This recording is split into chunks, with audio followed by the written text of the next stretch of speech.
हरे कृष्णा कृष्णा कृष्णा हरे हरे, हरे राम राम राम हरे हरे।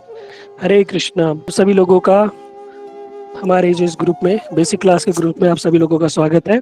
और हम आशा करते हैं कि हम आप सभी लोगों को जो भक्ति संबंधित बेसिक बेसिक चीज़ है, जो मूल जो साधारण चीज़ है, जो हमें नहीं पता, वो सारी की सारी वो चीज़ें हम आप लोगों को बताने का प्रयास करेंगे। क्योंकि कभी कभी होता क्या है, हम अपनी तरफ से पूरा एफर्ट लगा रहे हैं, हम अपनी तरफ से भक्ति भी करना चाहते हैं, श्रद्धा भी हमारे अंदर है, भगवान के प्रति भाव भी अच्छा है, और अपनी तरफ से हम पूरा प्रयास करते हैं पूजा इत्यादि का, व्रत इत्यादि का, धाम में जाने इत्यादि का, लेकिन हमें पूर्ण फल प्राप्त होता ही नहीं है ना। कभी कभी लगता है कि नहीं, हम कर रहे हैं, पता नहीं सही कर रहे हैं नहीं कर रहे, या भगवान हमारी सुन रहे नहीं सुन रहे।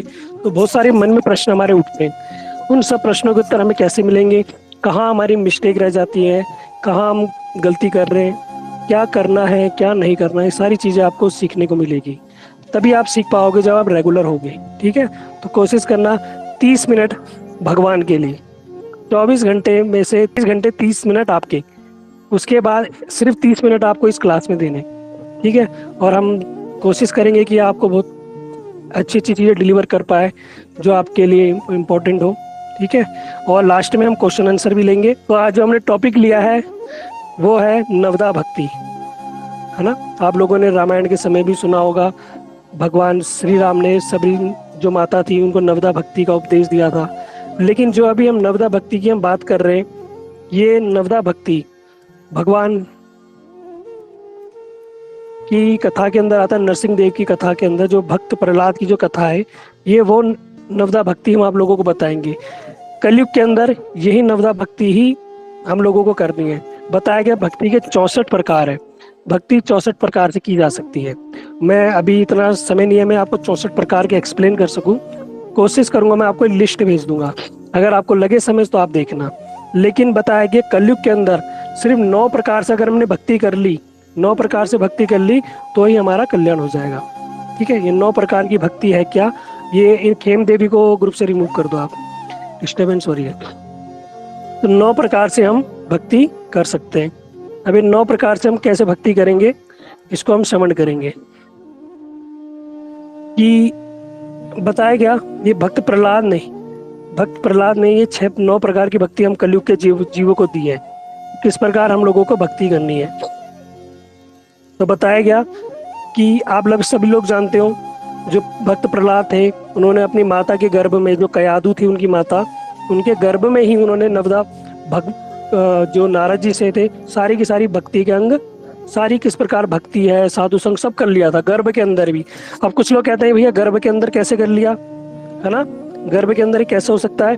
तो बताया गया कि ये इस बात को अब साइंस भी मानता है कि माता जो करती है गर्भ अवस्था में, उसका प्रभाव बच्चे में पड़ता है।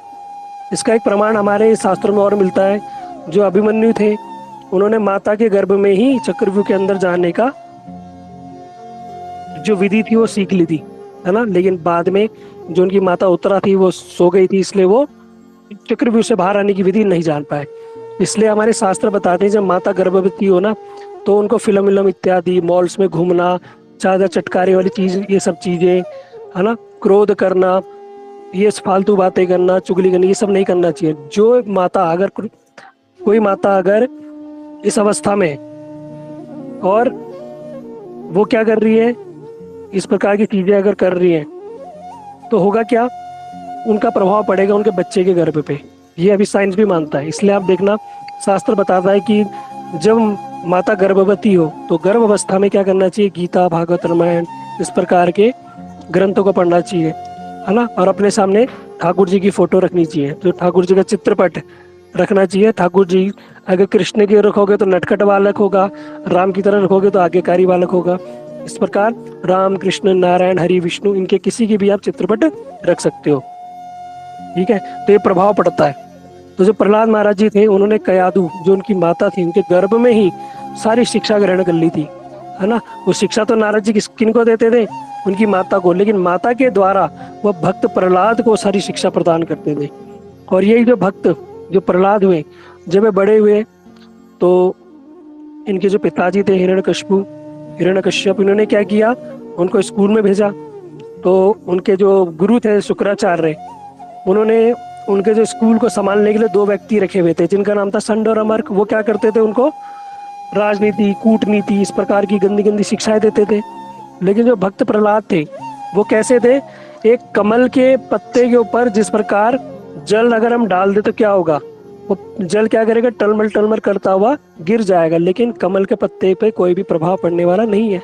उसी प्रकार जो संडामर्क थे, प्रहलाद महाराज जी को ये राजनीति, कूटनीति, ये ज्ञान, वो ज्ञान, चतुराई, बहुत सारी चीजें जो होती हैं, ये इस प्रकार की शिक्षा देते, लेकिन प्रहलाद महाराज के ऊपर बिल्कुल भी प्रभाव नहीं पड़ता था। उन्होंने वही नारद जी द्वारा सारी शिक्षाओं को ग्रहण की थी। जब हिरण्यकशिपु ने बुलाया प्रहलाद महाराज को कि तुमने क्या जाके सीखा स्कूल में, आप देखते हो ना, जैसे हम बच्चे गए स्कूल में, हम बच्चों से पूछते हैं कि बेटा तूने आज क्या सीखा, मैडम ने क्या पढ़ाया, तो बच्चा बताता है A for apple, B for ball, जो कुछ भी, कोई पोएम सुनाता है, कोई रैम सुनाता है। तो ये क्या है, हम जानते हैं, हमारे अंदर एक जिज्ञासा होती है बच्चों से पूछने की। ठीक इसी प्रकार जो हिरण्यकशिपु थे, उन्होंने भी क्या किया, बुलाया प्रहलाद महाराज जी को। प्रहलाद महाराज जी को बुलाया, गोद में बिठाया और पूछा कि बताओ क्या सीखा तुमने, गुरु जी से क्या ज्ञान प्राप्त किया। तो भक्त प्रहलाद ने कहा कि क्या बोल रहे हो, कह रहे विष्णु की जो भक्ति है ना वो 9 प्रकार से होती है। पिताजी को बता रहे हमने, पिताजी जो विष्णु जी की भक्ति होती है ना वो 9 प्रकार से होती है। कौन से, श्रवणम, कीर्तनम, विष्णु स्मरणम, पाद सेवनम, अर्चनम, वंदनम, दास्य साख्य आत्मनिवेदनम। भैया भगवान की भक्ति 9 प्रकार से करनी चाहिए। जब ये बात सुनी तो हिरण्यकशिपु तो बड़ा क्रोधित हुआ। उसने क्या किया, उनके गुरुओं को बुलाया कि क्या शिक्षा देते हो तुम मेरे बेटे को। अब उनके गुरु भी बोलने लगे, भैया हम तो इस प्रकार की शिक्षा तो देते ही नहीं, ये तो हमने कभी खुद नहीं सुना, तो हम किसी को शिक्षा क्या देंगे। हो सकता है कोई बालक ने आगे इनको बता दिया हो, है ना, इसलिए ये अपनी मर्जी से बोल रहे हो। तो बताया गया कलयुग के अंदर देखो, आप सब लोग भक्ति करना चाहते हो वास्तव में ठाकुर जी की, और इस भव सागर को पार करना चाहते हो, तो 9 प्रकार की भक्ति आप कर सकते हो। इन 9 प्रकार में से कोई भी एक भक्ति कर लो, 2 कर लो, 3 कर लो, 9 की 9 कर लो, या सारी कर लो, थोड़ा तो भी कल्याण हो जाएगा। तो इसलिए बड़ी इंपॉर्टेंट है कि 9 प्रकार की भक्ति हम लोगों को पता होनी चाहिए। इन 9 प्रकार में भी जो शुरू की 3 है, अगर कहा गया कि 9 नहीं कर सकते, पहली थी 64, बोला 64 मत करो, कोई बात नहीं, कलयुग के बद जीव है, 64 प्रकार से कैसे करेंगे। फिर बोला 64 मत करो, 9 प्रकार से ही कर लो, 9 में से कुछ भी कर लो। अरे 9 भी नहीं कर सकते तो कम से कम 3 ही कर लो। कौन बताएगा वो 3 भक्ति कौन सी है, 3 भक्ति के अंग जो 9 में से 3 इंपॉर्टेंट है बड़े। हाँ जी रेशु जी, सबसे पहले आपने हैंड रेज किया, बताइए। हरे कृष्ण प्रभु, प्रणाम। हरे कृष्ण, बोलिए। श्रवण भक्ति, कीर्तन भक्ति और स्मरण भक्ति। हाँ बहुत सुंदर, वेरी गुड, म्यूट कर दी सबको। तो बिल्कुल जी, रेशु जी ने बिल्कुल सही बताया, श्रवण, कीर्तन और स्मरणम, ये 3 भक्ति भी इंपॉर्टेंट है। पहले बताया श्रवण, हम जो सुन रहे हैं, जब हम किसी के बारे में सुनते हैं तब हमें पता चलता है कि वो क्या है। अगर देखो आपको कहीं जाना हो, आपको सपोज दैट कोई ऑफिस में जॉब करता है, उसको बोले कंपनी वाले कि भैया कल से तुम्हें वहां जाके रिपोर्ट करना है ना, दूसरी कंपनी में रिपोर्ट करना है, तो क्या करेगा, उसके बारे में श्रवण करेगा। अच्छा बॉस, उस कंपनी में कहाँ जाना है, कैसे जाना है, किससे मिलना है, क्या करना है, ये सारी इन्फॉर्मेशन लेगा, श्रवण, है ना। ये इसलिए बताया गया, कोई भी हम कार्य करते हैं पहले श्रवण करते हैं, है ना। आप देखो कोई भी चीज ले लो, कोई मूवी का अगर एक्टर है, हीरो है, तो वो क्या करता है, सीधा मूवी में जाके काम नहीं करता, पहले क्या करता है, स्क्रिप्ट सुनता है, क्या स्टोरी है, फिर उसको बताया जाता है कि भैया तुम्हें डायलॉग बोलने, तो वो बोलते हैं श्रवण, फिर कीर्तन करते हैं, है ना।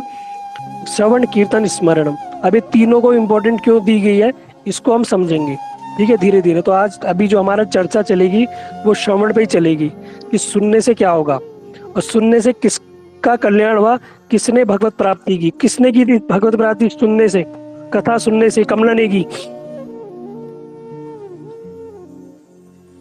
बोलो, कमला ने की जी, परीक्षित महाराज ने प्रभु जी। हाँ बहुत सुंदर, वेरी गुड। हाँ म्यूट कर दी सबको। परीक्षित महाराज ने श्रवण करके ही भगवत प्राप्ति कर ली, बस कथा सुनने से ही। आप लोग भी अगर डेली बेसिस पे हरि कथा ही श्रवण करते रहोगे, सुनते सुनते ही देखना, ये मैं नहीं बोल रहा, ये शास्त्र बोल रहे हैं। इसका उदाहरण भी दिया परीक्षित महाराज भी, है ना, कि गीता भागवत रामायण गुरुवर्ग इस बात को कहते हैं भैया, हरि कथा सुनने से ही, भगवान के विषय में सुनने से ही कल्याण हो जाएगा। कुछ करो ना करो वो बात की बात है, सुनने से ही भगवान के प्रति हमारे भाव जागृत होंगे, हमारा मन शुद्ध हो जाएगा, हमारी चित्त वृत्ति शुद्ध हो जाएगी, है ना, हम ही शुद्ध हो जाएंगे। तब हमारा जब शुद्ध हो जाएंगे तो हमारा हृदय से जो हमारा नाम निकलेगा भगवान का, वो भी शुद्ध रूप से निकलेगा। और एक अगर नाम भी अगर हमने जीवन में शुद्ध रूप से ले लिया तो समझना हमारे अनंत कोटि जन्मों के सारे पाप समाप्त हो जाएंगे, और क्या हो गए, हम भगवत धाम के लिए एप्लीकेबल हो जाएंगे। चलो भैया, अब ये भगवत धाम जाने के लिए इनकी योग्यता हो गई।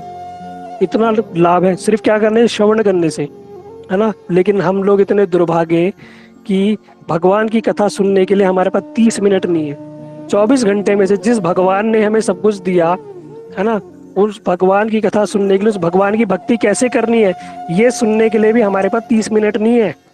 कितना बड़ा दुर्भाग्य। फिर क्या करेंगे हम, आगे जाके भविष्य में रोते हैं, हे भगवान ऐसा नहीं हुआ, हे भगवान दुख क्यों आ रहे, हे भगवान ऐसा क्यों हो गया, हे भगवान मेरे साथ ही क्यों ना था। तब भगवान को याद करेंगे, भगवान ऐसा कर दे। अरे भैया, जब तुम्हारे पास भगवान को देने के लिए 30 मिनट नहीं है और भगवान से लिस्ट लेके तुम बैठ गए, ये भी दे दे, ये भी दे दे, प्रमोशन भी दे दे, बेटा भी दे दे, शादी भी हो जाए उसकी, ये भी हो जाए, घर भी बन जाए, सुख भी आ जाए, शांति आ जाए, लिस्ट हमने करोड़ों की बना ली। अब देने के लिए हमारे पास भगवान को 30 मिनट नहीं है ना। बहुत सारे भक्त मैं देखता हूँ लगभग 150 और 160 जो स्टार्टिंग के भक्त हैं, डेली बेसिस पे वो ज्वाइन करते हैं। इसलिए मैंने अटेंडेंस भी रखी है। हम कल से आज से शेयर करेंगे सबके साथ अटेंडेंस, है ना, कौन आ रहा है कौन नहीं आ रहा, किसके पास भगवान के लिए वास्तव में समय है, हरि कथा के लिए समय है या नहीं है। ठीक है। जो अब बताया गया परीक्षित महाराज, इन्होंने कैसे भगवान की प्राप्ति कर ली, श्रवण करने से ही। क्या भगवान की कथा सुनने से ही भगवत प्राप्ति हो जाती है? तो परीक्षित महाराज जी के बारे में अगर हम सुनेंगे तो थोड़ा सा इस प्रकार श्रवण करेंगे कि ये ऐसे भक्त थे परीक्षित महाराज, जिन्होंने सब भक्तों ने तो भगवान के दर्शन गर्भ से बाहर आके किए होंगे, लेकिन परीक्षित महाराज जी एकमात्र ऐसे भक्त थे जिन्होंने भगवान के दर्शन गर्भ में ही कर लिए थे। भगवान के दर्शन गर्भ में ही कर लिए थे। कैसे कर लिए थे? तो बताया गया, जब महाभारत के समय में जब युद्ध हो रहा था तो इनके ऊपर, जो इनकी माता थी उत्तरा, इनके ऊपर एक ब्रह्मास्त्र चलाया गया। किसने चलाया, कौन बताएगा? इनके ऊपर ब्रह्म, हाँ जी, ऋषि जी ने, हाँ, हिमांशु जी, हिमांशु,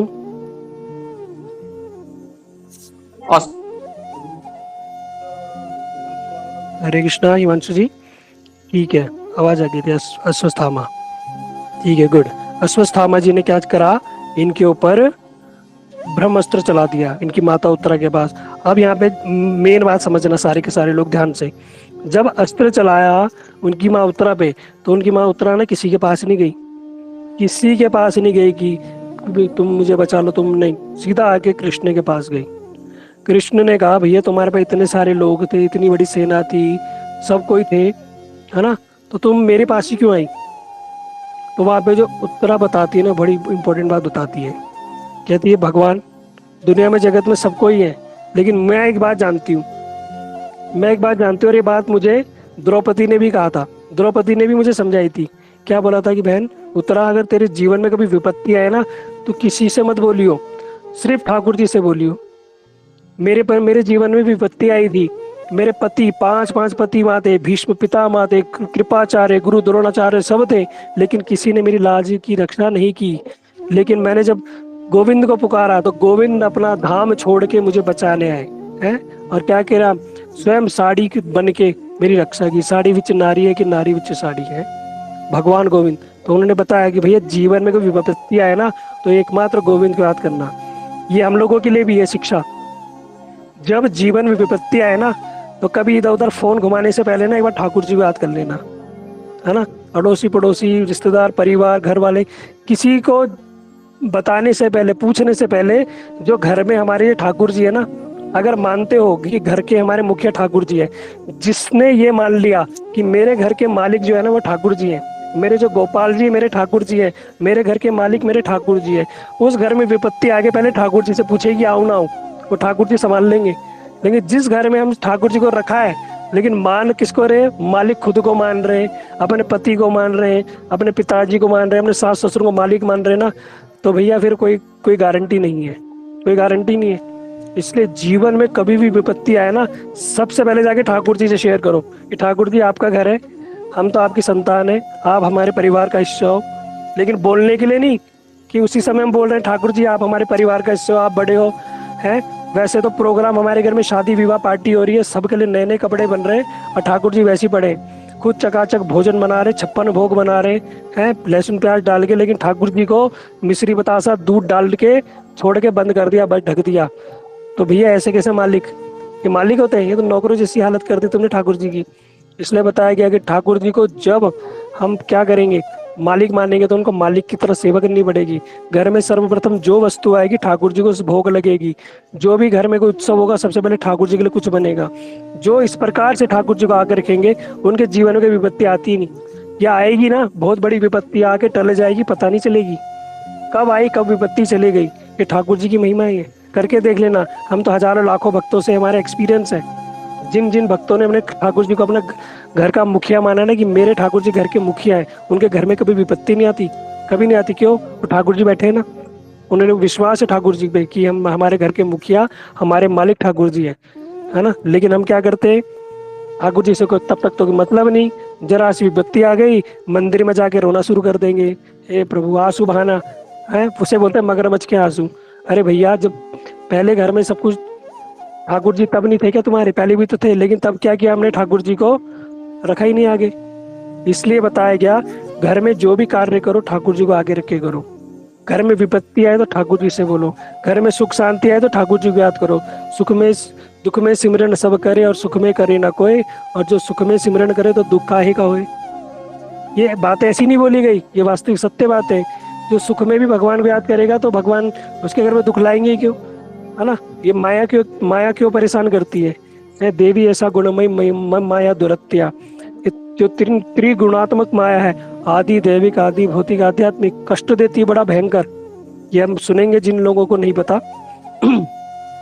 माया कष्ट देती है, लेकिन भगवान क्या कहते हैं कि जो मेरी शरण ग्रहण कर लेते हैं वो माया से मुक्त हो जाते हैं, है ना। लेकिन माया किसको परेशान करती है? उसी को परेशान करती है जो भगवान की शरण में नहीं होता, जो भगवान की अच्छी से सेवा नहीं करता, जो भक्ति नहीं कर रहा, उसको माया सबसे ज्यादा परेशान करती है ना। वो जीव सबसे ज्यादा परेशान होता है।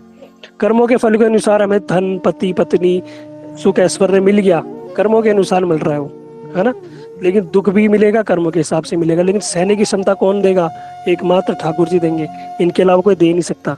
तो उत्तरा ने क्या किया, सारी बातें छोड़ छाड़ के ठाकुर जी के पास गई। ठाकुर जी ने पूछा मेरे पास क्यों आए?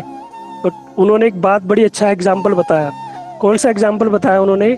जब महाभारत का युद्ध हो रहा था, तो युद्ध होने से पहले जब अस्त्र शस्त्र जाने वाले थे मैदान में, धर्म क्षेत्र कुरुक्षेत्र में, जब कुरुक्षेत्र के अंदर जब सारा का सारा सामान जा रहा था, रसोई का सामान, इतने लाखों करोड़ों सेना है ना, खाना भी बनेगा, रथ जा रहे, हाथी घोड़े जा रहे, तो जंगल काटने पड़ गए। तो जब जंगल काटे तो एक चिड़िया जो थी उसके अंडे घोंसले में थे, वो गिर गए वहां पे घोंसला सहित। अब सारी सेना है आ रही है जा रही है। अब चिड़िया जो थी ना वो बड़ी भयभीत हो गई, अब क्या करूं मैं। उस चिड़िया थी ना जो थी बड़ी समझदार थी, वो भगवान को बड़ा मानती थी। देखो इसे कहते हैं भक्ति। जैसे ही उसके घर में विपत्ति आई ना, वो सीधा कृष्ण के पास गई। कृष्ण के पास जाके बोला कि प्रभु मेरे बच्चों की रक्षा करो, अभी तो अंडे हैं, वो बच्चे भी नहीं हुए, अभी अंडे हैं, प्रभु उनकी रक्षा करो। भगवान ने कहा भैया जो विधि का विधान है वो करेगा, है ना। इनको कुचलना होगा तो कुचले जाएंगे, जीवित होगा तो जीवित। चिड़िया बड़ी चालाक, उसने बोला कि प्रभु देखो ऐसा है, मैं तो आपके शरणागत हूँ और मैंने अपने अंडे घोंसले सहित आपको शरणागत कर दिए, ये लो, ये आपको शरणागत। अब आपकी इच्छा, मारो रखो फोड़ो, जो करना है आपको करो, है। जब भगवान के ऊपर डाल दिया तो भगवान फिर भैया भक्तों के वशीभूत है। जब जिम्मेदारी भगवान को दे दी तब भगवान क्या फूटने देते अंडे, हैं? और ऐसा हो सकता था? नहीं। अब चिड़िया बड़ी समझदार क्या करी, भगवान को शरणागत हो गई और सारे के सारे बच्चों की जिम्मेदारी भगवान को सौंप दी और बिल्कुल बेफिक्र हो गई। इसे बोलते हैं शरणागति और विश्वास, भगवान पे विश्वास। बेफिक्र हो गई कि लाखों करोड़ों की सेना जाएगी लेकिन मेरे अंडे नहीं फूटेंगे, क्यों? मैंने भगवान को समर्पित कर दिए। अब बेफिक्र हो गई। अब टेंशन किसकी हो गई? भगवान की।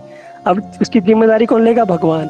ठीक इसी प्रकार जब हम ठाकुर जी की बढ़िया से घर में सेवा करेंगे ना और ठाकुर जी पे सौंप देंगे तो उसकी जिम्मेदारी किसकी? ठाकुर जी की। और ठाकुर जी ने किया भी वैसा ही। ठाकुर जी ने युद्ध से प्रारंभ होने से पहले कहीं कहीं पे वर्णन आता है, अर्जुन से बोला मुझे अपना गांडीव दे, और भगवान ने चढ़ाई प्रत्यंचा और एक बाण चढ़ा के जब छोड़ा, तो जो बाण था वो अश्वत्थामा नाम का एक हाथी था युद्ध में, जो आपने सुना होगा आगे जाके, है ना। अश्वत्थामा नाम का हाथी था, वो बड़ा विशाल हाथी, उसका जो गली में जो घंटा ही था वो कई हजारों कुंटल का, इतना बड़ा विशाल हाथी था, इतना बड़ा घंटा। तो उसके घंटे में जाके वो बाण लगा, और जब बाण लगते के साथ ही वो घंटा जाके भूमि में गिर पड़ा। और आश्चर्य की बात कहाँ गिरा, जहाँ पे चिड़िया और चिड़िया के जो अंडे थे उनके ऊपर जाके वो घोंसला गिर गया, वो गिर गया। चिड़िया भी जानती थी कि भगवान ऐसा कुछ करेंगे, उसने पहले ही अपने खाने पीने की व्यवस्था पहले ही अपने घोंसले के अंदर कर दी थी, सब कुछ व्यवस्था कर दी थी, सारी व्यवस्था उसने कर दी थी। अब जब सारी व्यवस्था कर दी वहां पे जाके, तो हुआ क्या, युद्ध प्रारंभ हो गया। तो अर्जुन कह रहे भगवान कृष्ण को कि प्रभु ये आपने बाण तो चलाया, पर कैसा बाण चलाया है, जो तुमने क्या किया, किस पे प्रभारी नहीं हो पाया।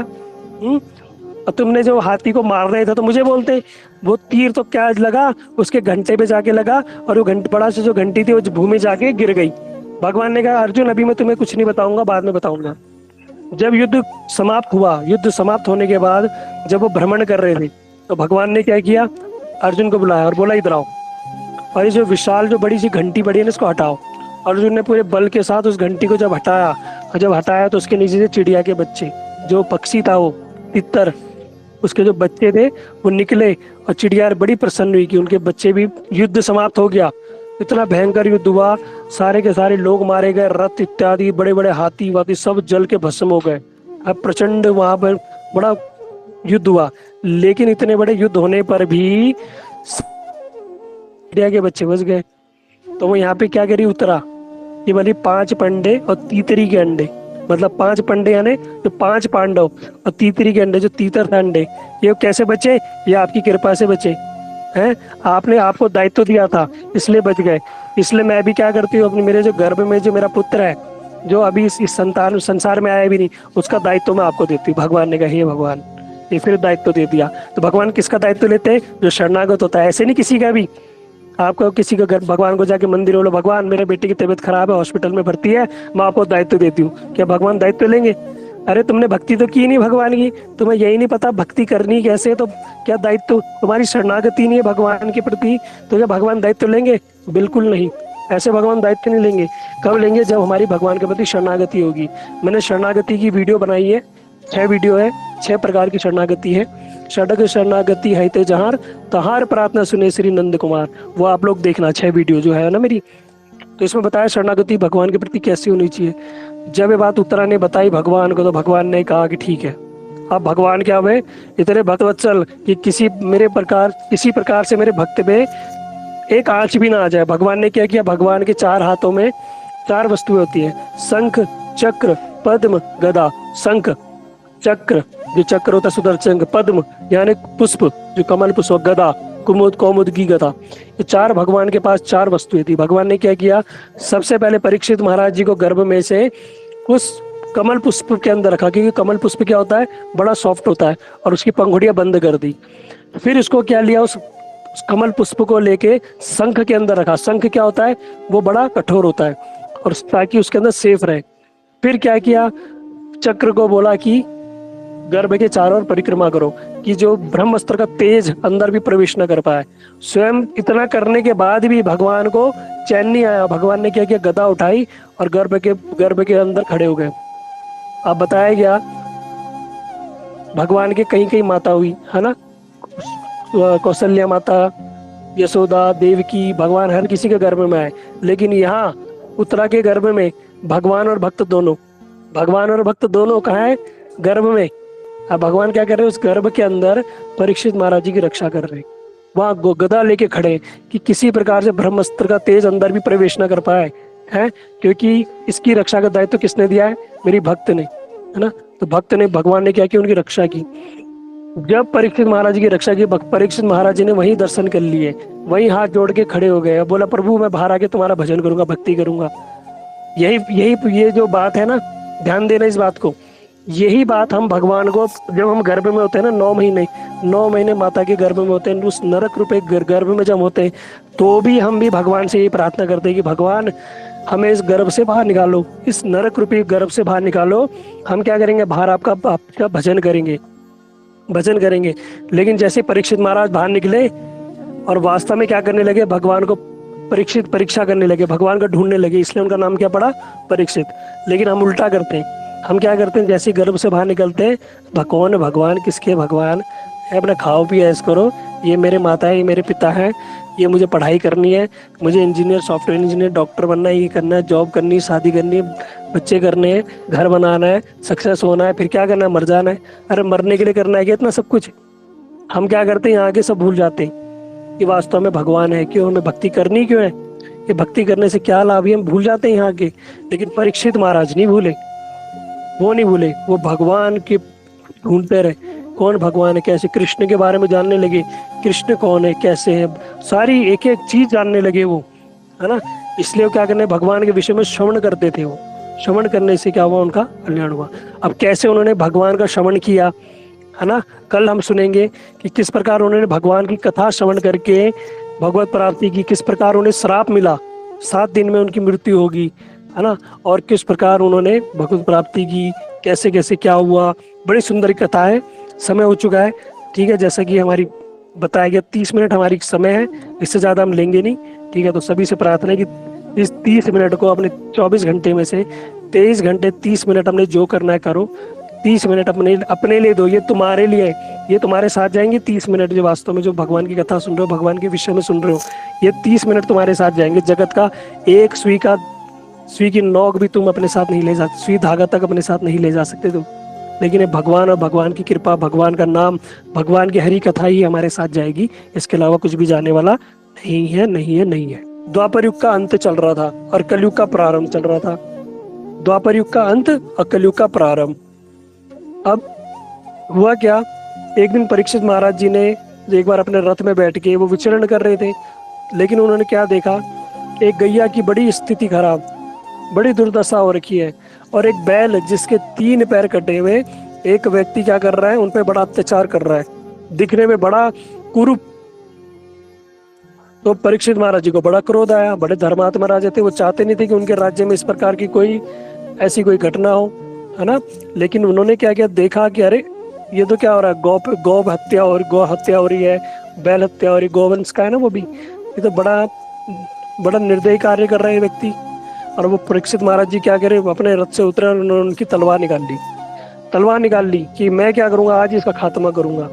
वो कोई और नहीं था, वो था कलयुग, स्वयं साक्षात कलयुग।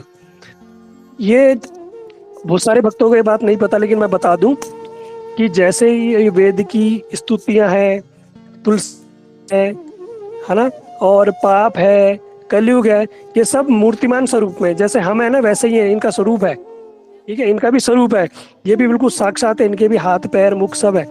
तो वहाँ साक्षात कली वहाँ पे खड़ा हो गया, और जैसे परीक्षित महाराज जी ने तलवार निकाली, और परीक्षित महाराज जो कलयुग था डर गया। वो जानते थे कि राजा को, बड़े धर्मात्मा राजा, इनके सामने मैं टिक नहीं पाऊंगा। और जो कलयुग था बड़ा चतुर है, देखिए इसलिए होता है ना, कलयुग के जीव अपने आप को बड़े चतुर समझते हैं। तो परीक्षित महाराज जी के चरणों में गिर गया कलयुग, और बोलने लगा कि मैं आपके बस शरणागत हूँ। और जो भगवान के भक्त होते हैं ना, वो जानते हैं शरणागति, जब हम किसी के शरणागत हो जाते हैं तो क्या करना है, क्या हमारा क्या दायित्व बनता है कि हम उसकी रक्षा करें। परीक्षित महाराज जी अब क्या करें, क्योंकि जो वो कली था वो क्या करा, वो परीक्षित महाराज जी के चरणों में गिर गया, और चरणों में गिर के बोलने लगा कि आप क्या करो, मुझे कृपया मत मारो, मुझे क्या करो, स्थान दो, मैं आपके शरणागत हूँ। अब परीक्षित महाराज जी पिघल गए, अब क्या करें। तो उन्होंने बोला, मैं तुम्हें 4 जगह स्थान देता हूँ, दूतम पानम स्त्रीम सूना, मैं 4 जगह तुम्हें स्थान देता हूँ। मतलब दूतम यानी जुए में, जहाँ जुआ खेला जाएगा, जहाँ जुआ खेला जाता है, मैं तुम्हें एक तो वहां स्थान देता हूँ। पानम नशीली वस्तु में, जहाँ नशा किया जाता है, नशे में, पानम सूना, स्त्री जो कलयुग में मैं तुम्हें स्त्रियों में निवास देता हूँ। कौन सी स्त्री, ये सब स्त्रियों, सब माताजी लोगों पे नहीं, सब दीदी लोगों पे नहीं, जो स्त्रियां क्या करती है, गलत मार्ग में होती है ना, अपने पति व्रता धर्म का पालन नहीं करती, उन स्त्रियों में पाया गया कि कली का निवास है। सूना यानी हिंसा, हिंसा यानी जो मांस काटा जाता है, बकरे बकरियां, स्लटर हाउस, ये जो होते हैं बूचड़ खाने, इन 4 जगहों में क्या किया, कली का निवास दिया। जो व्यक्ति खेले, जुआ खेलने से क्या नष्ट होगी, कौन बताएगा? अगर कोई व्यक्ति जुआ खेलता है तो क्या नष्ट हो? हैंड रेज करो। पहले बताया, ये बताएगा जुआ खेलने से क्या नष्ट होगा? गुजर। हरे कृष्णा प्रभु जी, दंडवत प्रणाम। प्रणाम। प्रभु जी बुद्धि नष्ट हो जाएगी। नहीं, स्वाद लेगी। जो चीज हमने बताई है वही। हरे कृष्णा गुरु जी, दंडवत प्रणाम। प्रभु जी, जुआ खेलने से मनुष्य की सत्यता नष्ट हो जाती है, उसके अंदर का सत्य नष्ट हो जाता है। धर्म के, बिल्कुल, धर्म के 4 चैनल म्यूट कर दो सबको।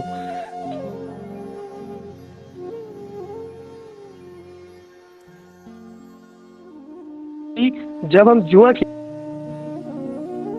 क्या है, गैम्बलिंग, झूठ है ना? ये क्या है?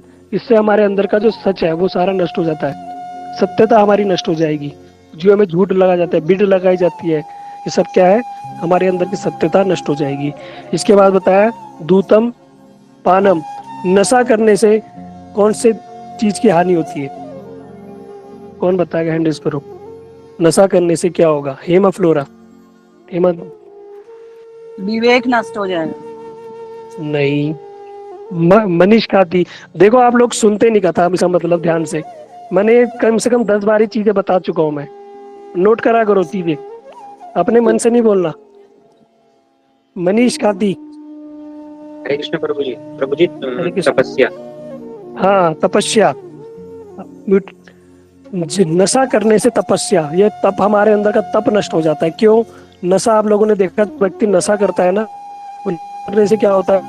वो व्यक्ति घूमता रहता है, वो कॉन्शियस, उसका जो माइंड है कॉन्शियस नहीं रहता, बुद्धि फिर जाती है, वो सही से खड़ा नहीं हो सकता, चल नहीं सकता।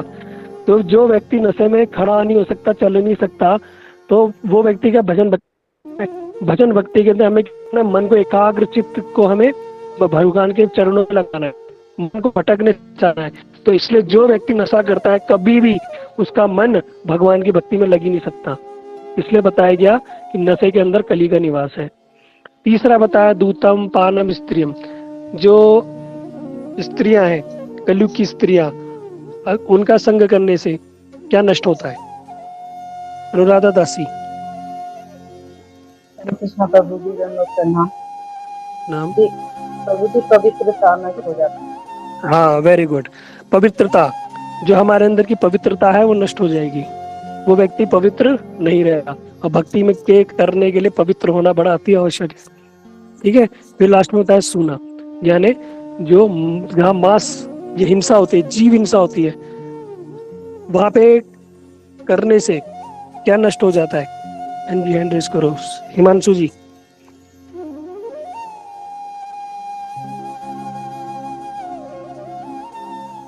हरदीप सलानी। हरे कृष्णा प्रभु जी, दंडवत प्रणाम। दया खत्म हो जाती है। दया, वेरी गुड। दया, हमारे अंदर से क्या होती है? दया नष्ट हो जाती है। जो मांस खाते हैं उनके अंदर वो दया नहीं रहती, और भक्ति में जीव के प्रति दया होना बहुत अति आवश्यक है। इसलिए देखो, ये जो चीजें है ना, प्रामाणिक सारी शास्त्रों में जो बातें बताई गई ना, ये ऐसी नहीं है कोई मनगढ़ंत बातें इधर उधर से बता रहा है कोई, नहीं। ये चारों बातें बिल्कुल, जब तक ये हमारे अंदर नहीं रहेंगी ना, हम भक्ति नहीं कर सकते।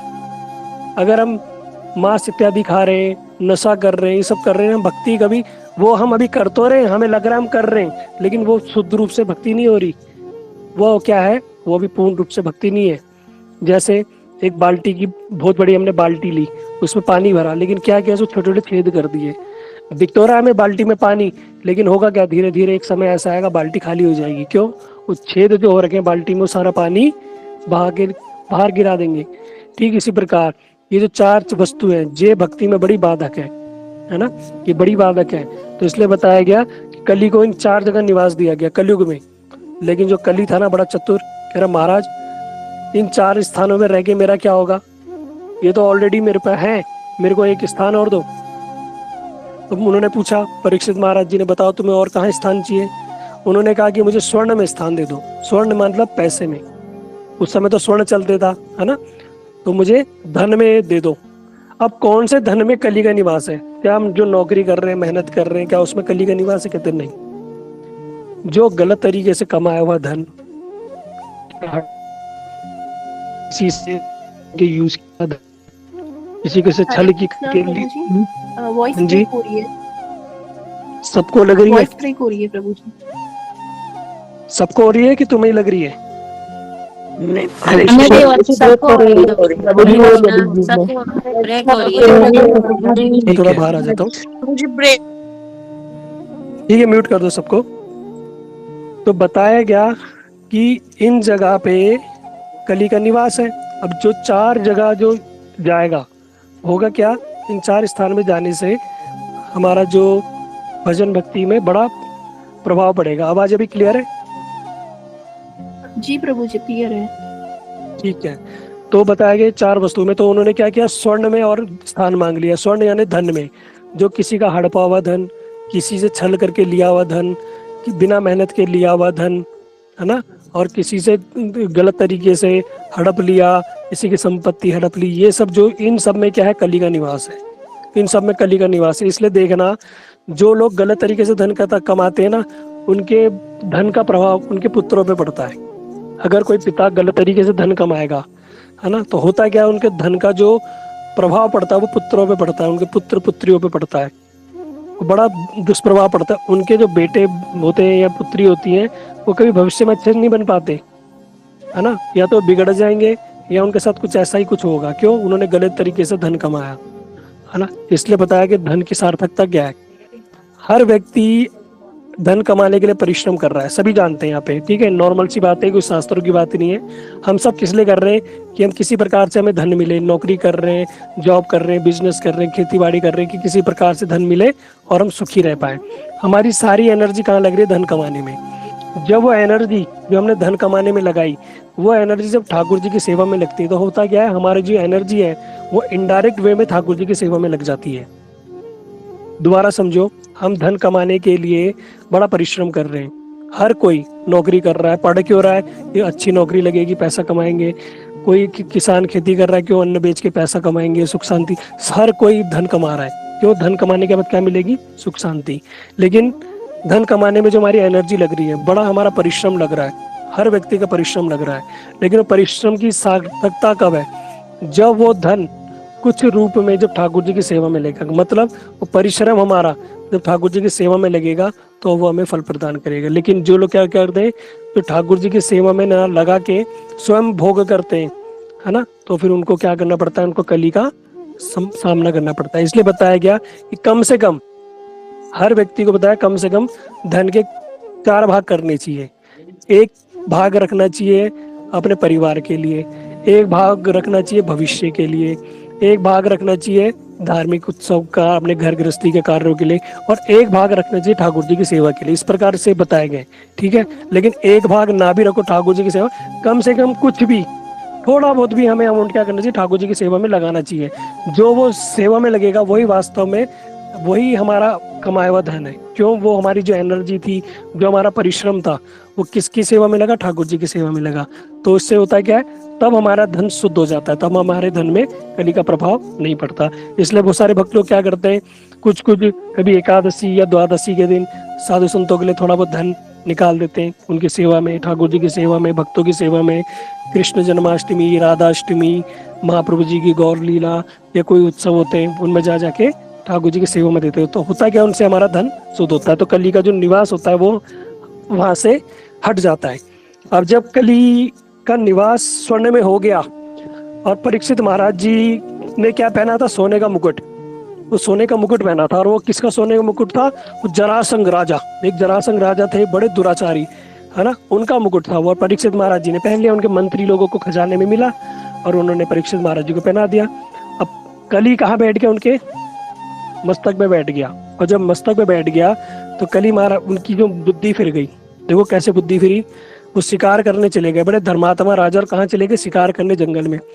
जब जंगल में गए तो भटक गए, और भटकते भटकते वो आश्रम में पहुंचे, समीक मुनि के आश्रम में पहुंचे। वहां देखा उन्होंने श्रृंगी ऋषि के जो पिताजी समीक मुनि वहां पर बैठ के तपस्या कर रहे थे।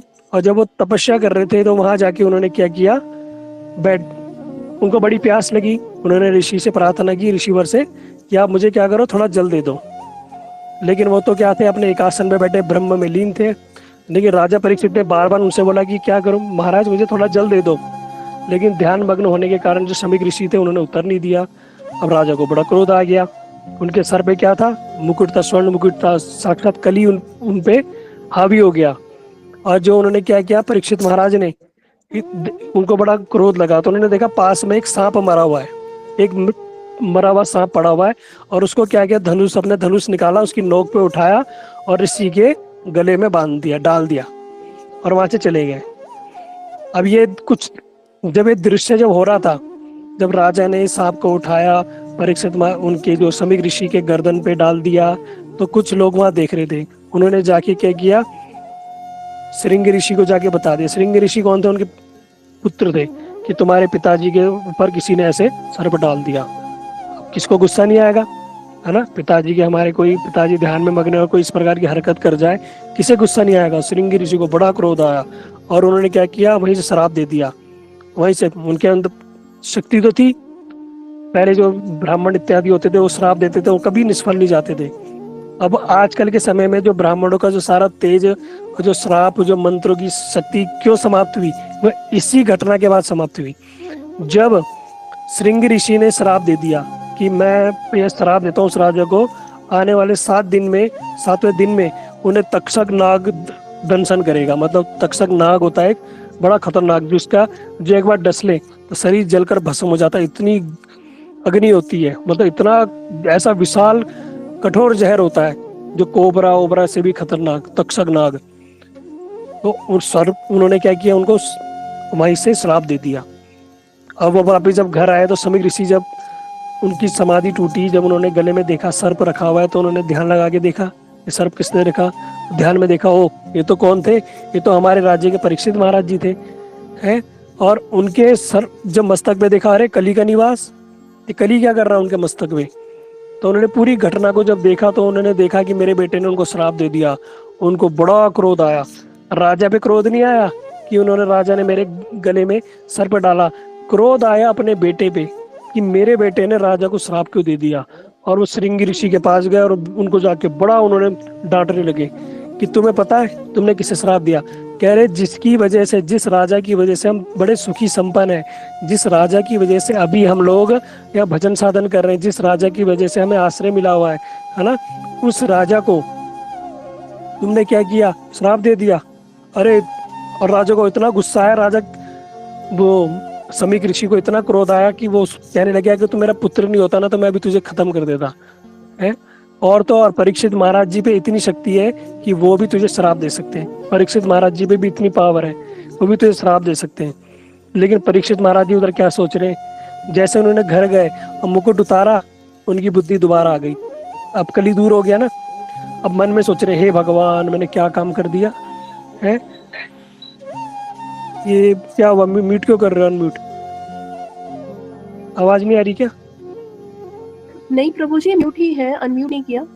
अभी किसी ने किया था, ठीक है। तो हुआ क्या, जो राजा थे उनको बड़ा दुख हुआ कि मैंने कैसे ये ऋषि के ऊपर सांप डाल दिया। अरे इतने बड़े ऋषि के ऊपर मैंने सांप डाल दिया, मेरी बुद्धि कहाँ चली गई थी।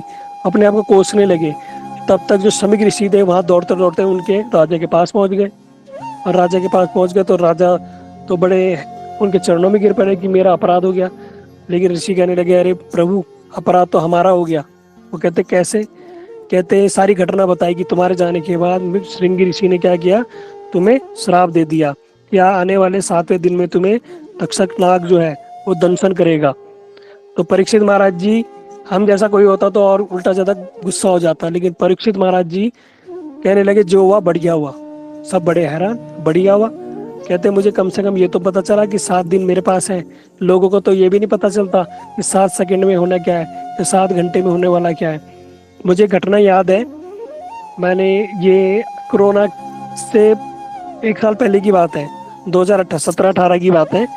एक फैमिली मार्केट से लेके आए थे पालक। अब वो पालक लेके आए, उन्होंने उस पालक को फ्रीज में रखा। अब फिर उस पालक के अंदर एक सांप का छोटा बच्चा था, कोबरा नाम, कोबरा जो सांप होता है उसका एक बच्चा था उस पालक की गड्डी में।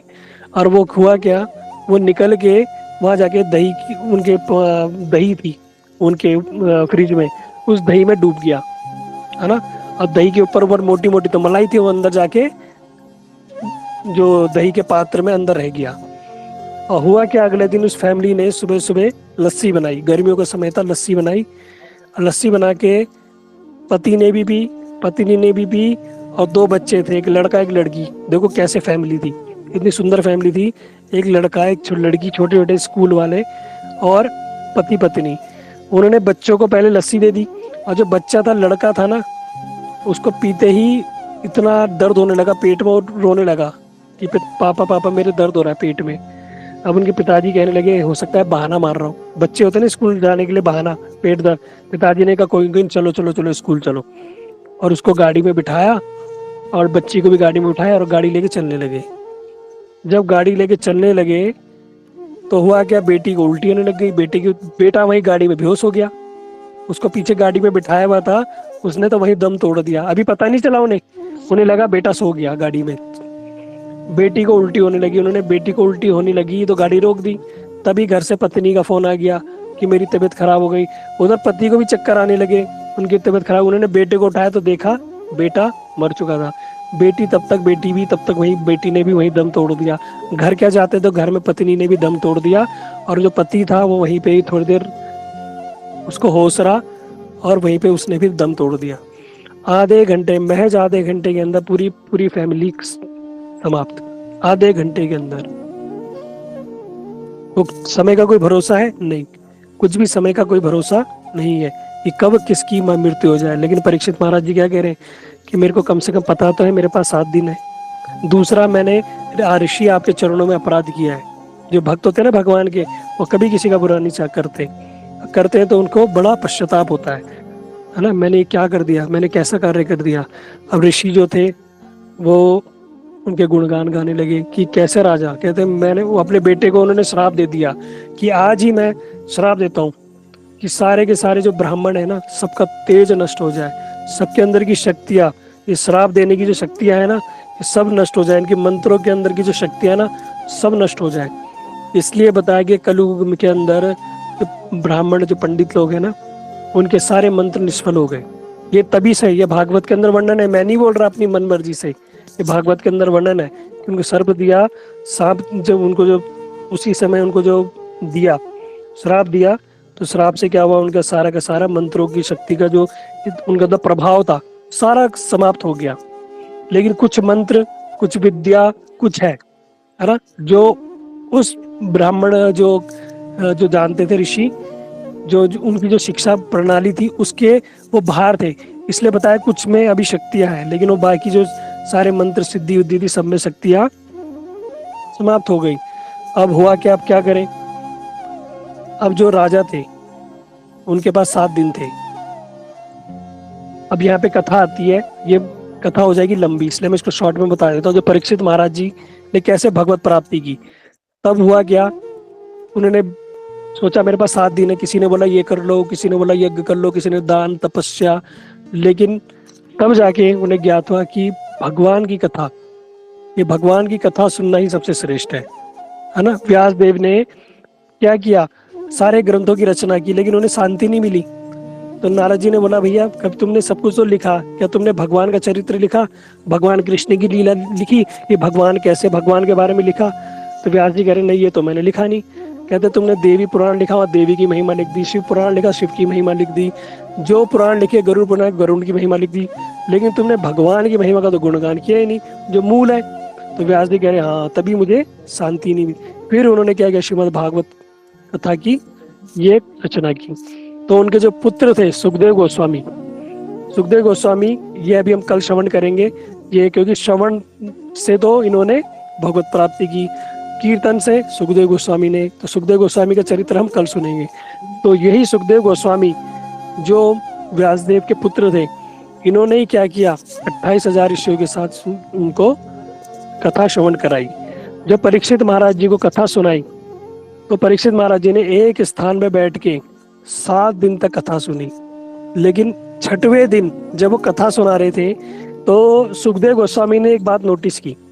उन्होंने एक बात नोटिस की कि अभी भी इनके अंदर एक भय, अभी भी इनके अंदर क्या है, एक भय, अभी भी इनके अंदर मोह है। किसका मोह? अपने अंदर का मोह। अच्छा, यहाँ पे एक बात बताओ, सबसे ज्यादा आप किसको प्रेम करते हो? सबसे ज्यादा कौन बताएगा? हैंड रेज करो, मैं उसमें से सिलेक्ट करता हूँ किससे, कौन बताएगा कि सबसे ज्यादा हम किसे प्रेम करते हैं। हम किसी नए लोगों को पकड़ते हैं। रीना बेरा, आप सबसे ज्यादा किसे प्रेम करते हो? हरे कृष्णा प्रभु जी, दंडवत प्रणाम। प्रणाम। खुद से। हाँ, गुड। सबसे ज्यादा हम खुद से प्रेम करते हैं। अगर कोई बोले मैं अपने बच्चों से करता हूँ तो नहीं, पति से करता हूँ नहीं। पति भी अभी करते होंगे लेकिन एक दिन पति भी को भी गुस्सा आएगा। बच्चों से भी करते होंगे लेकिन वही बच्चे जब आगे जाके जब पूछेंगे नहीं, मारेंगे पीटेंगे, घर से बाहर निकालेंगे, तब बोलेंगे कि इससे बढ़िया तो हम निसंतान ही बढ़िया थे। तो सबसे ज्यादा हम प्रेम करते हैं अपने से ही। हम अपने को कभी नहीं कोसते कि नहीं भैया मर जाए, हमारा जीना ही बेकार है। नहीं, सबसे ज्यादा आदमी प्रेम करता है अपने से ही, अपने शरीर से, है ना। इसकी हर ख्वाहिश वो पूरी करता है। तो परीक्षित महाराज जी के अंदर हम जैसे बद्ध जीवों को शिक्षा देने के लिए उन्होंने क्या किया, इस प्रकार की एक लीला की। तो सुखदेव गोस्वामी ने देखा परीक्षित महाराज जी के अंदर एक थोड़ा सा अपने शरीर के प्रति बड़ा लोभ है, एक आसक्ति रह गई, थोड़ा मृत्यु का भय है। तो सुखदेव गोस्वामी ने उनको एक कथा सुनाई। इस कथा को सब लोग समझना, ठीक है, समय हो रहा है लेकिन मैं जल्दी जल्दी बता दूंगा। उन्होंने कथा सुनाई कि एक राजा एक बार जंगल में गए और जंगल में शिकार करते करते वो बड़ा थक गए। सर्दियों का समय था, जंगल में भटक गए, अंधकार हो गया, भूख लग रही है, प्यास लग रही है। और हुआ क्या, इतना सब होने पे पर भी वहाँ वर्षा होने लगी। सोचो, सर्दियों का समय हो, घनघोर जंगल में वर्षा होने लग जाए और कोई आश्रय ना दिखे। आदमी तो वैसी ठंड से मर जाए, जंगली जानवर अलग। अब राजा जो थे बड़े दुखी परेशान, कांपते कांपते उन्होंने देखा एक जगह पे थोड़ा सी रोशनी दिख रही है। अब थोड़ा कहते हैं ना, तिनके का सहारा ही होता है डूबते को। वो राजा वहां जाके जब पहुंचे तो उन्होंने देखा है एक बड़ी बदबूदार झोपड़ी, कोई घर नहीं, कोई कुछ नहीं, और उसके अंदर एक छोटा सा दिया जल रहा था। बड़ी बदबूदार झोपड़ी। जब वो उसके अंदर गए तो उन्होंने देखा बड़ी गंध आ रही, बड़ी दुर्गंध आ रही है झोपड़ी में से, क्योंकि उस झोपड़ी में एक व्यक्ति रहता था जो बीमार था, जो चल भी नहीं पाता था सही से। तो वो क्या करता था, उसी झोपड़ी में रहता था, उसी झोपड़ी के अंदर साइड में मलमूत्र त्यागता था। मतलब जिस झोपड़ी में रह रहा है उसी झोपड़ी में वो मलमूत्र त्याग करता था। बाहर तो जा नहीं सकता था, इतनी सामर्थ्य था नहीं, अकेला रहता था। तो क्या करता था, झोपड़ी में साइड में मलमूत्र कर देता था।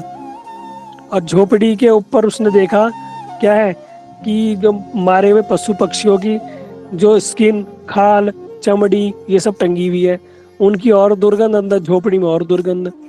अब राजा सोच रहा, भैया बाहर बारिश हो रही है, क्या करूं। तो राजा ने बोला उनसे, उस व्यक्ति से जो बीमार व्यक्ति था, वहां रहता था शिकारी, कि भैया मुझे आज रात के लिए आश्रय दे दोगे। शिकारी ने बोला, भैया यहाँ से भागो, निकलो यहाँ से। राजा ने बोला, भैया मेरे को यहाँ रहने दो। कहते नहीं, तुझसे पहले यहाँ 50 लोग आए और जो भी यहाँ आता है ना उसको मैं देखता हूँ कि ये बड़ा परेशान है, मैं उसको रुकने तो देता हूँ, लेकिन अगली सुबह वो क्या करता है, वो रुकने के बाद बोलता है कि भैया मैं यहाँ से मैं नहीं जाने वाला, मैं यहीं रहूंगा, मेरे को बड़ा आनंद आ रहा है यहाँ। राजा ने कहा, भैया कौन ऐसा बोलेगा है। राजा मनी मन सोच रहा, मेरी तो मजबूरी है, मैं तो अपना राजमहल में रहता हूँ, 50 नौकर मेरे आगे पीछे घूमते हैं, मेरी सुंदर सुंदर रानियां हैं, मेरा इतना बड़ा राज्य है, मेरा इतना बड़ा वैभव है, और मैं इस झोपड़ी में रहूंगा। झोपड़ी तो साफ सुथरी होती तो भी इसके अंदर इतनी दुर्गंध आ रही है, मांस की दुर्गंध अलग, मलमूत्र की दुर्गंध अलग, क्या मैं यहाँ रहूंगा। राजा ने कहा, भैया नहीं, मैं यहाँ रहने वाला नहीं हूँ, तो आप क्या करो, मुझे एक दिन रहने दो। शिकारी हट गया, नहीं मैं तुम्हें यहाँ ठहरने नहीं दूंगा, तुम यहाँ अगर आ गए ना तो तुम क्या करोगे, तुम यहीं बस जाओगे। मैंने बहुत झंझट झेले, मैं अब झंझट नहीं झेलना चाहता। तो राजा ने बड़ी रिक्वेस्ट की, अरे मेरे को, मैं नहीं रुकूंगा, मैं प्रार्थना करता हूँ, मैं प्रॉमिस करता हूँ, मैं कल सुबह होते ही चला जाऊंगा। अरे मैं यहाँ रहने नहीं आया, मैं राजा हूँ।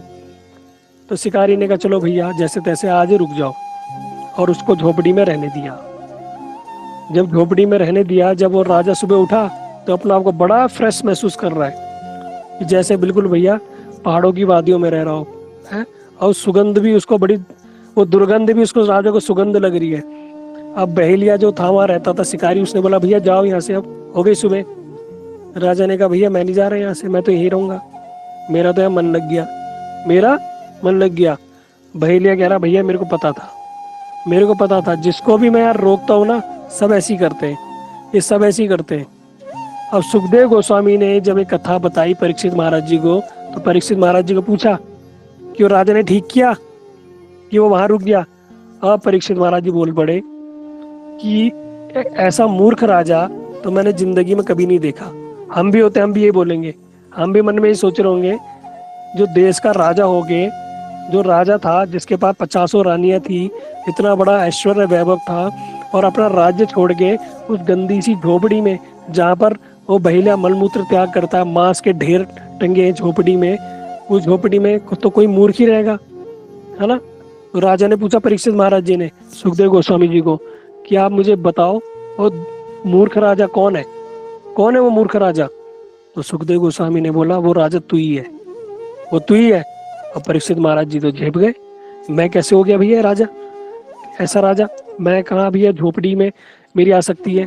फिर परीक्षित महाराज जी को समझाया सुखदेव गोस्वामी ने, ये शरीर क्या है, ये शरीर क्या है, ये शरीर मांस की पिंडी, ये मलमूत्र का थैली, ये शरीर क्या है, हमारा क्या है, इसके अंदर मलमूत्र तो है और मांस का ढेरी तो है ना, इसके अंदर दुर्गंध ही दुर्गंध है। हमारे शरीर में सुबह उठो पूरे हमारी जो पूरी बॉडी से दुर्गंध आती है, हाथ मुंह नाक मुंह कहीं से भी देख लो सब में से दुर्गंध आती है। ये दुर्गंध युक्त शरीर में हम क्या कर रहे हैं, हम इसी में बसने की सोच रहे हैं। अरे मैं नहीं जाऊंगा, मैं तो यहीं रहूंगा, बढ़िया च्यवनप्राश खाऊंगा, बढ़िया जिम करूंगा, बढ़िया प्रोटीन शेक पीऊंगा, बढ़िया दूध दही घी मक्खन खाऊंगा, बढ़िया एक्सरसाइज करूंगा, मैं तो यहीं रहूंगा भैया, इस शरीर में रहूंगा। तो ये क्या है, आसक्ति मोह। जब इस प्रकार परीक्षित महाराज जी को बताया तो उनकी तो आंखें खुल गई, उनकी आंखें खुल गई। और जब उन कथा तो श्रवण कर ही रहे थे, और जब उन्होंने दशम स्कंद की कथा सुनी, भगवान कृष्ण की लीला सुनी, तो कथा सुनते सुनते और इतने ध्यान पूर्वक उन्होंने कथा सुनी कि भगवान में ही बताया गया। देखो इतनी ध्यान से उन्होंने कथा सुनी भगवान की कि ऐसा उनका भाव उत्पन्न हुआ कि 7वें दिन तक्षक नाग तो आया, ठीक है, भगवान चाहते तो तक्षक नाग को नष्ट कर सकते थे, लेकिन उनकी स्वयं परीक्षित महाराज जी की इच्छा खत्म हो गई थी कि मैं इस संसार में रहूं। उनको भगवत प्राप्ति हो गई, और मरने से मतलब जब वो तक्षक नाग आया उनके डसने से पहले ही उनकी मुक्ति हो गई, उससे पहले ही वो भगवत धाम को प्राप्त हो गए, उससे पहले उनकी भगवान की प्राप्ति हो गई। वो तो बस तक्षक नाग आया, जो मृत शरीर था उसमें ऐसे उसने फन मारे और जो शरीर था वो भस्म हो गया। लेकिन बताया जो परीक्षित महाराज जी थे उन्होंने क्या किया, कथा सुनते सुनते भगवत प्राप्ति हो गई, उनको भगवान की प्राप्ति कर ली। तो बताया गया कलयुग के अंदर जो भगवान की हरि कथा श्रवण करता है ये भी भक्ति का अंग है। ये मत समझना जो अभी हम समय दे रहे हैं ना 30 मिनट जो कथा में समय दे रहे हैं, ये सारा हमारा काउंट हो रहा है। क्यों बोला गया चित्रगुप्त, जब यमराज है जो उनके जो असिस्टेंट है उनका नाम क्या है, चित्रगुप्त। चित्र मतलब अभी हम देखते हैं ना चित्र फोटो, गुप्त जो गुप्त रह के हमारी फोटो ले लेते, मतलब जब हमें लगता है कि हम चोरी कर रहे हैं, कुछ कर रहे हैं, डाका डाल रहे हैं, अरे कोई नहीं देख रहा, हमें पुलिस ने नहीं पकड़ा, ये किसी ने देखा नहीं, ये हमारी गलतफहमी है कि हमें कोई ना कोई देख रहा है। हमारे अंदर ही परमात्मा स्वरूप बैठे, वो सब बात नोटिस हो रही है। हमारे अंदर कैमरा लगा हुआ है सीसीटीवी कैमरा, एक एक चीज नोटिस हो रही है हमारी कि हम क्या कर रहे हैं क्या नहीं कर रहे। तो भक्ति की जो क्रिया है, जब पाप हमारे काउंट रहते हैं, पुण्य हमारे काउंट रहते हैं, तो क्या भक्ति काउंट में नहीं रहेगी भैया? सब रहेगी, एक एक चीज हमारी काउंट में रहेगी कि किसने कितनी भक्ति की, किसने भगवान की सेवा, भगवान के भक्तों की सेवा की, किसने कितना नाम जप किया, किसने धाम परिक्रमा की, किसने तुलसी सेवा की, किसने कार्तिक व्रत पालन किया, किसने एकादशी पालन, एक एक बात हमारी सारी काउंट रहेगी और उसका फल हमें पूर्ण रूप से मिलेगा। ये कोई भी व्यर्थ जाने वाला नहीं है, और यही हमें धीरे धीरे संसार चक्र से मुक्त करेगा। इसलिए बताया गया कि भगवान को भक्तों को हरि कथा श्रवण में बड़ी रुचि होनी चाहिए। जिसकी हरि कथा में रुचि नहीं है ना, वो भक्ति के पहले अंग में ही रुचि नहीं है, तो वो फिर आगे तो बढ़ना तो बहुत दूर की बात है। इसलिए हम साधकों को बताया गया कि कम से कम प्रतिदिन हमें नियम पूर्वक भगवान की हरि कथा श्रवण करनी चाहिए। गीता, भागवत, रामायण, भगवत संबंधी क्रियाएं, हरि चर्चाएं, इन सब में ही हमें कम से कम समय देना चाहिए। अभी देखो जगत में हर चीज की मारामारी, हर कोई बढ़ना चाहता है, हम चाहते हैं आगे बढ़े, सुखी रहे, संपन्न रहे। लेकिन सुखी रहने, संपन्न रहने का, बढ़ने का एक ही उपाय है। क्या उपाय है? जो कर रहे हो करते रहो, अपना नौकरी धंधा, जॉब, व्यवसाय, घर गृहस्थी सब करो, लेकिन भगवान और भगवान की कथा को समय अवश्य दो, क्योंकि यही हमें क्या करेगी? हमारा कल्याण करेगी, यही हमें इस भव सागर से पार लगाएगी। ठीक है, इसलिए हमारे शास्त्र में जो भी बात बताई गई ना, कोई भी झूठी नहीं है, सब प्रमाणिक है। इसलिए हम जैसे बद्ध जीवों को शिक्षा देने के लिए परीक्षित महाराज जी ने इस प्रकार की लीला की। इसलिए हम सब लोग बड़े सौभाग्यशाली है कि गुरुवर्गों की कृपा से हम लोग हरि कथा श्रवण करने का हमें अवसर प्राप्त होता है। इसलिए जो आपने ये समय दे रहे हो, ये सब आपका काउंट हो रहा है। ठीक है, तो आज हमने सुना किस प्रकार परीक्षित महाराज जी ने श्रवण करके भगवत प्राप्ति की। ठीक है, सब लोग याद रखना, परीक्षित महाराज जी ने श्रवण करके, क्या? हरि कथा श्रवण करके। और किसने हरि कथा श्रवण करके भगवत प्राप्ति की? मैं कल आपको 2 उदाहरण और बताऊंगा हमारे शास्त्रों से। फिर श्रवण, फिर कीर्तन, किसने भगवान का कीर्तन करके, है ना, कीर्तन करके भगवत प्राप्ति की, उसको भी हम आगे श्रवण करेंगे। 9 प्रकार से किस प्रकार हम भगवान की भक्ति कर सकते हैं, ये सब बातें हम धीरे धीरे श्रवण करेंगे। हम सभी को जानना बहुत अति आवश्यक है। ठीक है, हम जानेंगे तभी हम जीवन में भक्ति कर पाएंगे, अन्यथा जीवन तो ऐसे ही निकल रहा है और ऐसे ही निकल जाएगा। अब पता नहीं किस किस योनि में फिर हम भटकते रहेंगे, कौन बंद थैली में, मन मूत्र की थैली में हम पड़े रहेंगे। ठीक है, उससे निकलना है, बाहर निकलना है, इस संसार के दुख सुख से बाहर निकल के हमें कहाँ जाना है? बैक टू गॉड हेड, भगवत धाम। ठीक है, हरे कृष्ण।